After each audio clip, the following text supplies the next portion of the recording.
Kal Tire is a family business and we're a tire distributor with various divisions. We've got a retail and commercial division in Canada and a mining division that is in Canada and international as well.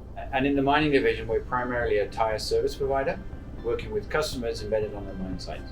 Infor is a partner for us. It allows us to go from paper to mobile to sensors. And what does that mean in practice? It allows us to go from reactive to proactive and in the future to predictive.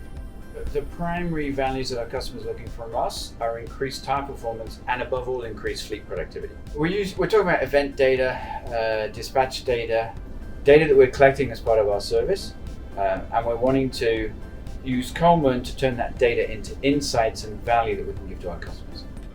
Just by focusing on planning more, focusing on trying to aggregate work, giving sites more notice of what may be coming in the coming weeks, will allow us to reduce the amount of downtime for tires, I would say by 15 or 20%, without too much difficulty. So we have mining service crews in Canada, in South America, in Southern Africa, in West Africa, and in Australia. And our job is to help our customers manage their tire and wheels on mine sites and to make sure that the trucks run with at least downtime and as safe as possible. We have the trucks that are running on PM schedules, and a certain number of trucks need to be inspected. So the team member has about 10 minutes time to inspect that machine, right? The machine is static. Some of those tires are 4 meters high, so if the machine is not moving, the team member can't look on top or the team member can't see all of those edges.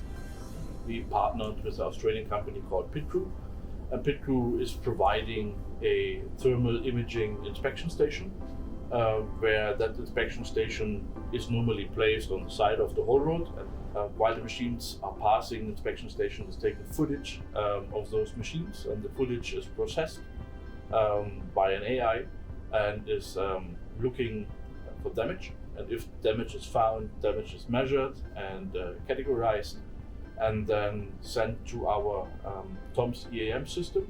In there, we applying a set of business rules.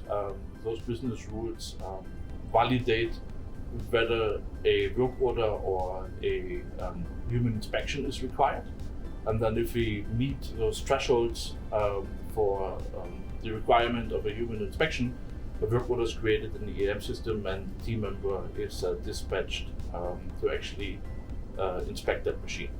So mining dump truck is like $5 or $6 million a piece, and not to mention the damage that could be caused to human that are working in close proximity of trucks that are burning down or exploding tires. We all have data, and it's the interoperability of that data and being able to use it to make better decisions. But probably the more interesting use case for me of what we want to try in for is not the AI. It's a connectivity and the fact that we can connect mobile into the system. We can use the API to get data from our third-party sensor vendors into the system in a consistent way. The connectivity between systems, that's often the very hard thing. And Infor with Ion and Data Bridge that allow data to move from A to B efficiently.